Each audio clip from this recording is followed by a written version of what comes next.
ডকুমেন্টসগুলো দাও দেখি সবকটা। জেরক্স আর অরিজিনাল সব আছে তো? দাও।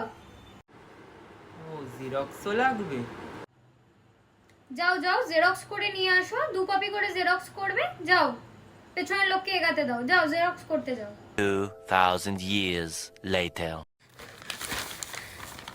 নেক্সট। আবার তুমি?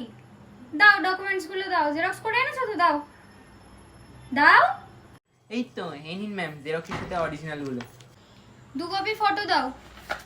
হ্যাঁ ম্যাম দিচ্ছি 2 মিনিট। আরে জানোই তো আমার বরটা সকালে বাজার করতে বলেছি, বললাম একটু খাসির মাংস আনতে, আর দেখো গোবিন্দটা চা দিয়ে গেছে, বিস্কুট দিয়ে যায়নি। আমি বাড়ি থেকে পেঁয়াজি বানিয়ে এনেছি, খাবে? দাঁড়াও দিচ্ছি। ম্যাম হয়ে গেছে আমারটা, আর কিছু লাগবে? আরে দাঁড়াও, ডকুমেন্টসগুলো চেক করছে তো। ধৈর্য নেই আজকালকার ছেলে মেয়েগুলোর, কি সব গেঞ্জি জেঞ্জি ব্যাপার তো। হ্যাঁ তো মানে একদম আমাদের সময় 2টোর সময় থেকে রাত্রিবেলা থেকে লাইন দিতে হতো কলেজে অ্যাডমিশনের জন্য, আর এইসব ছেলে মেয়ে নাও তোমার ডকুমেন্টস নাও, দেখা হয়ে গেছে।